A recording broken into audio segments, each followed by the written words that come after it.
Imagine a world drenched in golden sunlight.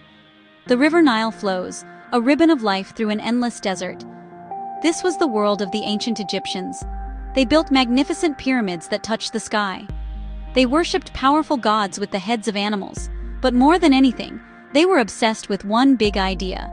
It was the idea of living forever. They didn't just hope for an afterlife, they planned for it. They planned for it with incredible detail and amazing science. And at the very heart of this grand plan was the mummy, a body, carefully preserved, ready to live again in a world beyond our own. This is the story of that incredible journey. For thousands of years, these wrapped figures have held our imagination captive. They are a little bit spooky, aren't they? We see them in films, often coming back to life to cause a bit of trouble. But the real story is far more interesting than any Hollywood movie. It is a story of deep love, profound faith, and remarkable ingenuity. The Egyptians believed that death was not an end. It was simply a doorway to another, better existence. To pass through that door, you needed your body.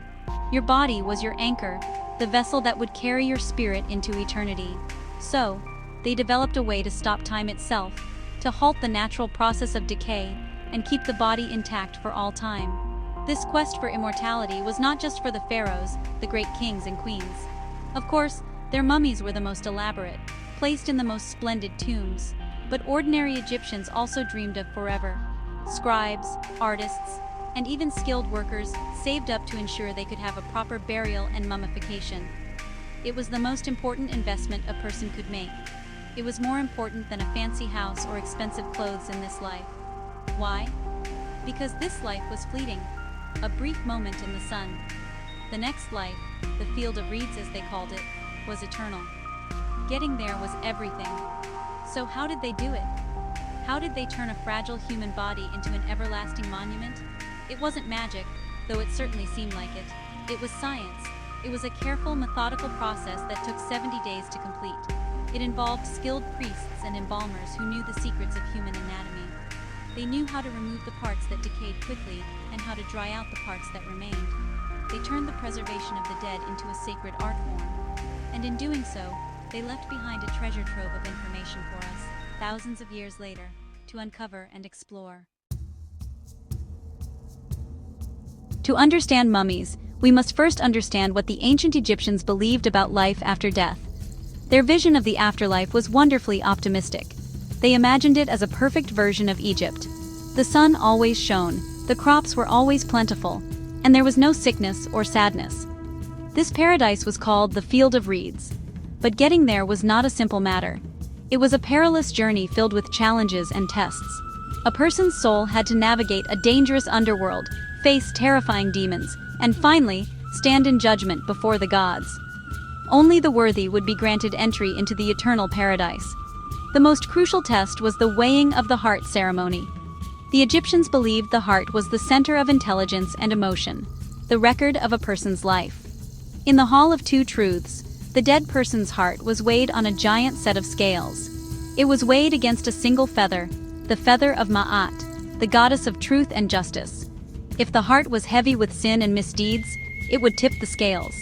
A terrible beast called Ammit, part crocodile, part lion, and part hippopotamus, would devour it. This meant a second, final death. The soul would cease to exist forever. It was a terrifying thought. But if the person had lived a good life, their heart would be light and pure. It would balance perfectly with the feather. The great god Osiris, ruler of the underworld, would then welcome the soul into the Field of Reeds. There, they would be reunited with their family and live in happiness for all eternity. This belief shaped everything about Egyptian life and, most importantly, their approach to death. They spent their lives preparing for this final judgment. They followed a strict moral code, and they filled their tombs with spells and prayers, like the Book of the Dead, to help them on their journey. This is why the body was so incredibly important. The soul needed a home to return to, a physical anchor in the world. Without the body, the soul would be lost, unable to complete its journey or enjoy the afterlife. If the body decayed and disappeared, the soul would be homeless and would eventually fade away. So, preserving the body wasn't just a nice idea, it was an absolute necessity. Mummification was the ultimate insurance policy for the soul. It was the ticket that guaranteed you had a chance to stand before Osiris and claim your place in the beautiful, sunlit fields of paradise forever.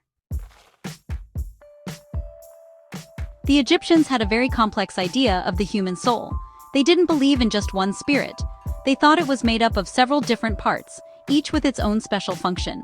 Two of the most important parts were the Ka and the Ba. Understanding them is key to understanding why mummification was so essential. They are the spiritual guests who needed a physical house to live in, and that house was the preserved body. Without a recognizable body, these spiritual elements would be lost, and the chance for eternal life would vanish along with them. This was a risk no Egyptian was willing to take. First, let's talk about the Ka. You can think of the Ka as a person's life force, or their spiritual twin. It was created at the same moment a person was born, and was an exact invisible copy of them. The Ka stayed with a person throughout their life. After death, the Ka separated from the body and traveled to the tomb. But it still needed sustenance. It needed to eat and drink, just like a living person. This is why Egyptian tombs were filled with offerings of food and drink, or at least magical paintings and models of them. The Ka would absorb the spiritual essence of these offerings to survive. Then there was the Ba. The Ba is a little closer to our modern idea of a soul. It was a person's unique personality and character. The Ba was what made you, you. The Egyptians often showed the Ba in their art as a bird with a human head. This was because the Ba had a special ability. It could leave the tomb during the day and fly out into the world. It could visit the places the person had loved in life. It could soar in the sunshine and feel the breeze. But every single night, it had to return to the safety of the tomb and, most importantly, reunite with the body. This is where the mummy comes in.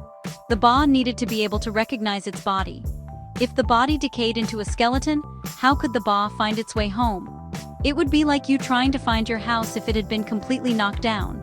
The Ba would become lost and confused. Without its physical anchor, it could not rest. And if the Ba and the Ka could not be reunited with the body, the person could not be reborn in the afterlife. The body had to be preserved, and it had to look as much like the living person as possible. This made mummification the most critical part of the entire journey to the afterlife. The process of mummification was a long and complicated affair. It took a full 70 days and was carried out by special priests who were also expert embalmers. This wasn't a job for just anyone. It required deep religious knowledge and a very strong stomach. The work took place in a special workshop, often called the wabet, or place of purification. These were usually temporary tents set up near the tomb. The chief embalmer, known as the Hiri Seshta, wore a mask of the jackal-headed god Anubis. Anubis was the god of embalming and the dead, so the priest was literally playing the part of the god, guiding the deceased on their sacred journey. The very first step was to wash the body. This was a symbolic act of purification. The body was washed with water from the sacred river Nile. Then came the most difficult and delicate part of the whole operation, removing the internal organs. The Egyptians knew that the soft, moist organs were the first things to decay. They had to come out. The brain was first. The embalmers used a long, hooked bronze rod. They carefully inserted it up through the nostril, broke through the thin bone at the top of the nose, and then swished it around inside the skull.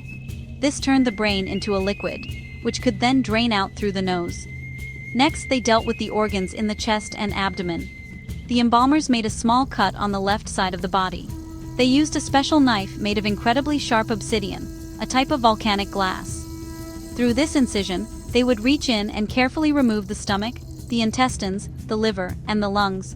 It was a precise and skilled job. The only organ they left inside the body was the heart. They believed the heart was the home of the soul and intelligence. The deceased would need their heart for the final judgment in the afterlife, so it had to stay put. Once removed, the internal organs were not simply thrown away. Oh no, they were just as important as the body. They were also carefully preserved.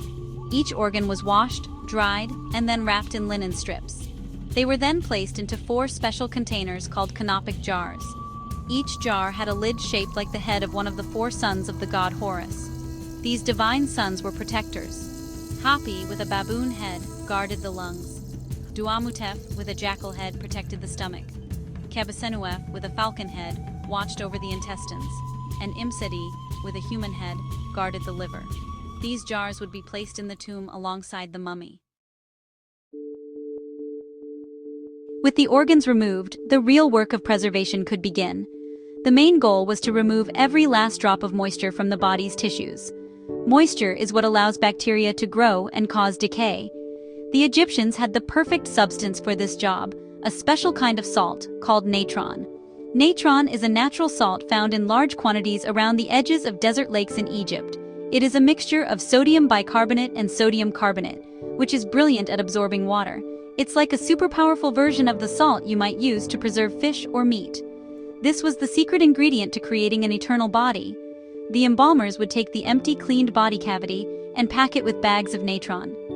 They would then place the entire body on a sloped embalming table and cover it completely in a huge pile of natron salt. And there it would stay, for around 40 days. During this time, the natron would slowly and steadily draw all the fluids out of the skin, muscles, and bones. The liquids would drain away down the sloped table. This long drying period was essential. It completely dehydrated the body, making it hard and leathery, and stopping the process of decomposition in its tracks. The body was now ready for the next stage of its journey. After the 40 days were up, the body was taken out of the natron pile. It would be much lighter and shrunken, but perfectly preserved. The embalmers would then wash the body again to remove all the salt. The skin would be dry and brittle, so they would rub it with a mixture of special oils, waxes, and resins. This was to make the skin more supple and waterproof, and it also gave the body a pleasant, sweet smell, fit for the company of the gods. The empty body cavity, which had been packed with natron, was now filled with linen, sawdust, or other materials to help the body keep a more natural, lifelike shape. The embalmers paid great attention to detail. They wanted the mummy to look as much like the living person as possible, so the spirit could recognize it. They might stuff the cheeks with linen to make them look less sunken. They often placed artificial eyes, made of stone or painted onion skins, into the eye sockets to give the face a more realistic appearance. The small incision on the side of the body, where the organs had been removed, was carefully sewn up. Sometimes a wax plate engraved with the protective eye of Horus was placed over the cut to magically seal it. The body was now, finally, ready to be wrapped. The final stage of mummification was the wrapping. This was not just a matter of winding bandages around the body. It was actually a complex and deeply religious ritual that could take up to 15 days to complete.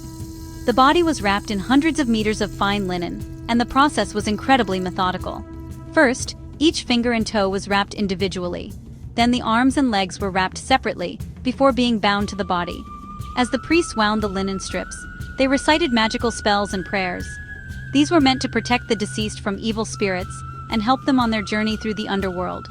Tucked within the layers of these linen wrappings, the embalmers would place dozens of magical amulets. These were like good luck charms, each with a specific purpose. One of the most important was the heart scarab. This was a beetle-shaped amulet, often made of green stone, which was placed over the mummy's heart. It had a spell from the Book of the Dead written on it. The spell instructed the heart not to speak out against the deceased during the final judgment.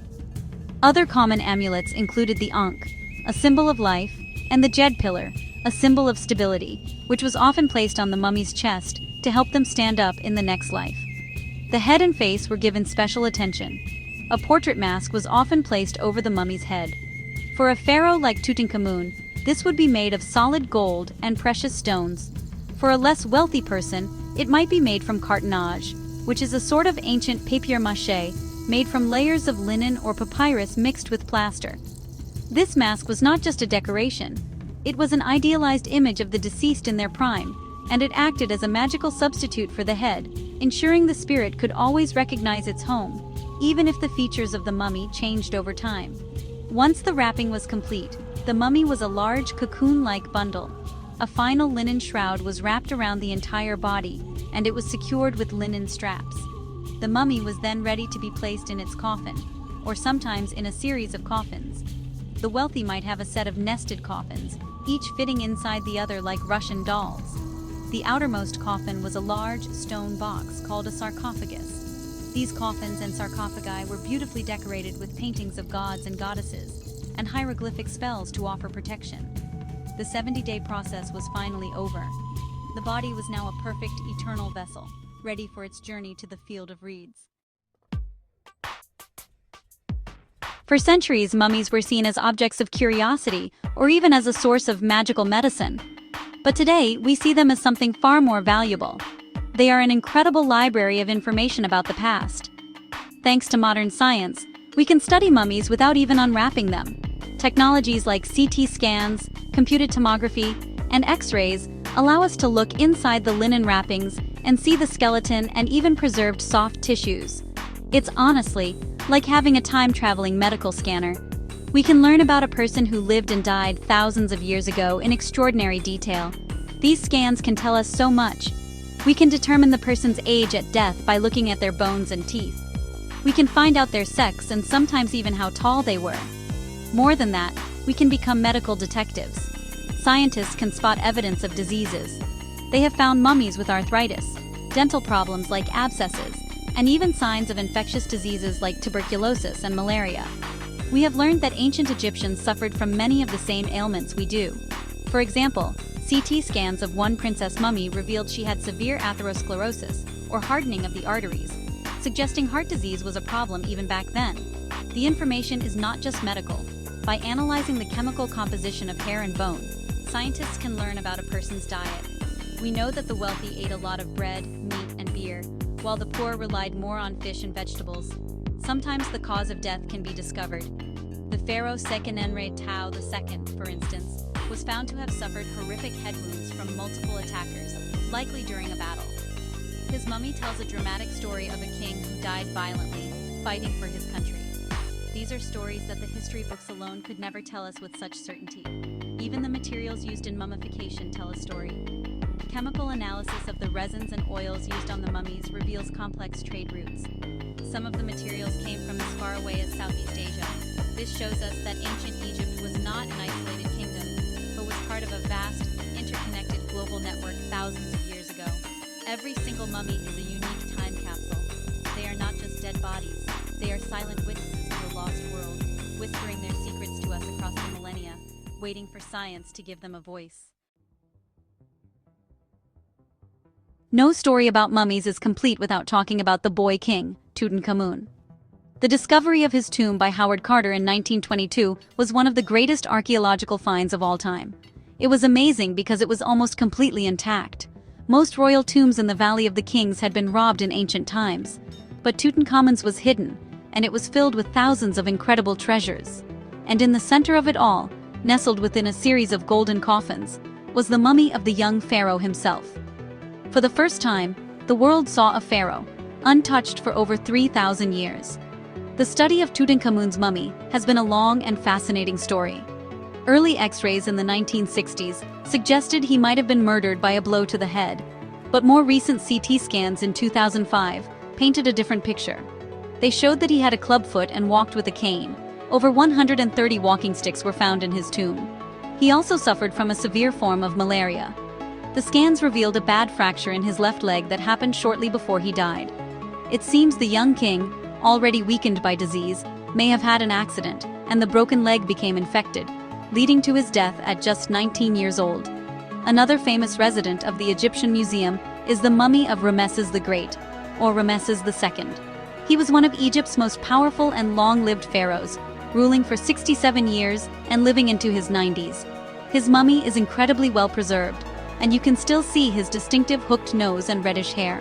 Scientific study of his body has shown that he suffered from terrible dental problems and severe arthritis in his hips, which would have made him walk bent over in his old age. It is an incredibly humanizing portrait of a man who was considered a living god on earth, reminding us that even pharaohs grow old. Then there is the mummy of Hatshepsut, one of the few women to rule Egypt as a pharaoh. For a long time, her mummy was missing. But in 2007, a mummy that had been found years earlier in a minor tomb was identified as the Great Queen. How?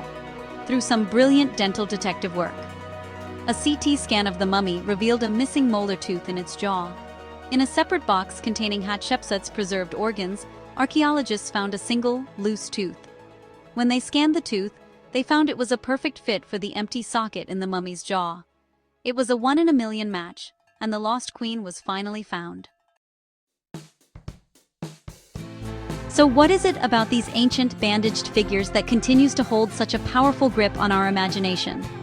Today is February 2nd, 2026, and thousands of years after they were first wrapped, we are still telling their stories, studying their bodies, and visiting them in museums around the world. Part of the fascination is surely the sheer romance and mystery of it all.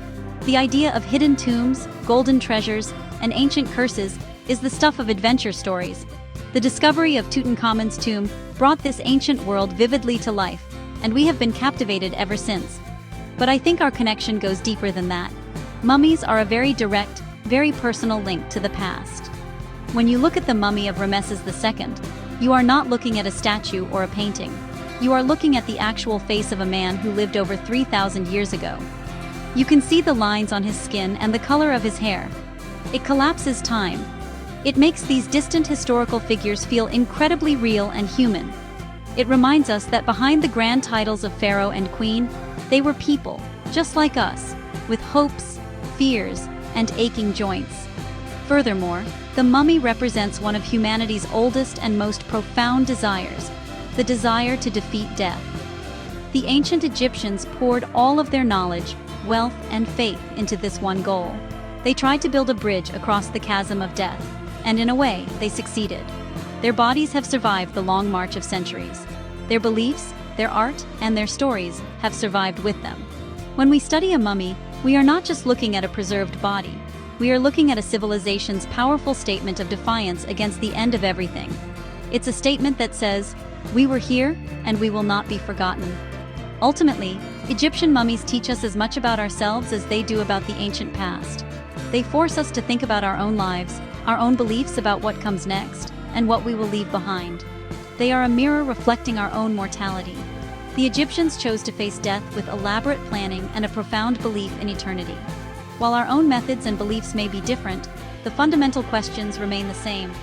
And as long as we continue to ask those questions, the silent, wrapped figures of ancient Egypt will continue to fascinate and inspire us forever.